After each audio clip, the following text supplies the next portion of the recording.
Video 1 है unit 2 की। इससे पहले हम यूनिट 1 करना है बाद में, ठीक है। पहले यूनिट 2 की तरफ देखते हैं। और देखिए सबसे पहले मैंने definition of Laplace transform 2.2.1 example करना है जी। लेप्लास ट्रांसफॉर्म क्या क्या है, हमने एफ ऑफ टी का लेप्लास ट्रांसफॉर्म करना है। तो हमने एक फंक्शन एफ ऑफ टी लिया, लेकिन ये किसके लिए डिफ़ाइन है, उन सारे नॉन नेगेटिव रियल नंबर के ऊपर ये डिफ़ाइन है।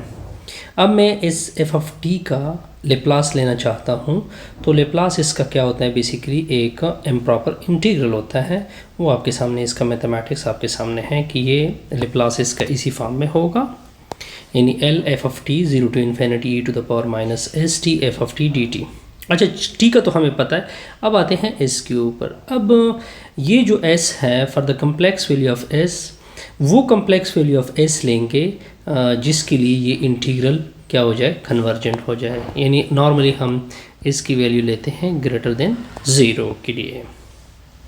अब हम इसकी नोटेशन के ऊपर आते हैं। The usual notation for different function of variable represented by, for example अगर आप एफ ऑफ टी का लेप्लास लेना चाहते हैं, L Laplace of F of T, तो इसको कैपिटल एफ ऑफ एस से डिनोट करता है। कि अगर यहाँ पे जी ऑफ टी हो तो इसको जी ऑफ एस से डिनोट करते हैं। अगर यहाँ पे एच ऑफ टी हो तो इसको कैपिटल एच ऑफ एस से डिनोट करते हैं।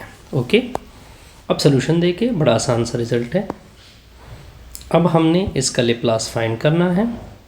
वैसे हमें लेप्लास का पता है, एज वी नो दैट हमें लेप्लास का पता है। Laplace of any function of F of T वो एक इम्प्रॉपर इंटीग्रल होगा 0 to infinity e to the power minus S T F of T D T. मान लें this is called equation number 1। Put कर दे इसी इक्वेशन 1 में, चूंकि अब आपको function F of T given है 1 की सूरत में। अब इसको 1 में क्या कर दे, पुट कर दे इक्वेशन 1। ये सॉरी ये 1 है, तो एल एफ ऑफ टी इसकी जगह 1 होगा, 0 to infinity हो जाएगा, e to the power minus S T हो जाएगा, एफ ऑफ टी की जगह 1 पुट होगा। यहाँ तक कोई कन्फ्यूजन नहीं। तो लेप्लास ऑफ 1 हो जाएगा हमारे पास 0 to infinity, 1 मल्टीप्लिकेशन में, वो मल्टीप्लिकेटिव आइडेंटिटी है, दोबारा अपना ये रिजल्ट आएगा। अब देखिए, चूंकि ए एक इम्प्रॉपर इंटीग्रल है, तो इसको मैं इस तरह भी लिख सकता हूँ, limit A approach to infinity 0 to, अब क्या हो जाएगा, ये A minus S T D T. यहाँ तक कोई कन्फ्यूजन नहीं। लेप्लास ऑफ 1 हो जाएगा। अब देखिए limit A approach to infinity. अब देखिए इसकी इंटीग्रल क्या आएगी, माइनस एस टी, नीचे क्या होगा, माइनस एस आएगा, फिर लिमिट कहाँ से कहाँ तक हो जाएगा, 0 to ए। तो लेप्लास ऑफ 1 हो जाएगा, good, limit a approaches to infinity. पहले अपर लिमिट पुट होगा, माइनस एस ए या ए एस, फिर माइनस लोअर लिमिट की जगह पुट होगा एस इंटू 0, नीचे क्या होगा, माइनस एस हो जाएगा। अब आप इसको कैलकुलेट करते तो Laplace of 1 limit A approach to infinity, ये देखिए ए समथिंग पावर 0, ऐसे 1 हो जाएगा, ये माइनस दोनों से मल्टीप्लाई, ये माइनस हो जाएगा और ये प्लस हो जाएगा। तो इसको मैं लिखूँगा -1 ई पावर, यानी इसको मैं लिख सकता हूँ एस ए, यानी माइनस एस ए, क्या लिख सकते हैं, minus s A divided by, और नीचे वाला नेगेटिव इस तरह हो जाए। अब देखिए ये जो लिमिट है, ये किसको कन्वर्ट हो सकता है।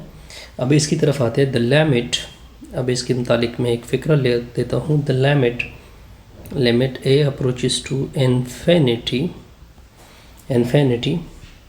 1 minus e power s a, नीचे क्या है एस, ये एग्जिस्ट होगा अगर हम एस इज़ ग्रेटर देन क्या रखें, 0 रखें।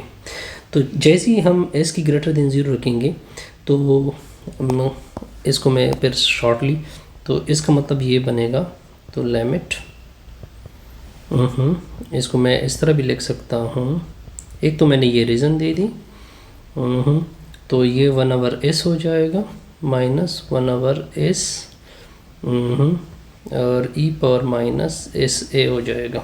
इसके ऊपर लिमिट नहीं लगा सकते क्योंकि ये इसके लिए कांस्टेंट है, तो दूसरे के लिए तो ये 1/s हो जाएगा, 1/s साइड पे हो जाएगा, limit a approaches to infinity e power minus sa हो जाएगा। अब हम इसको कैलकुलेट कर देते हैं 1, तो ये 1/s हो जाएगा।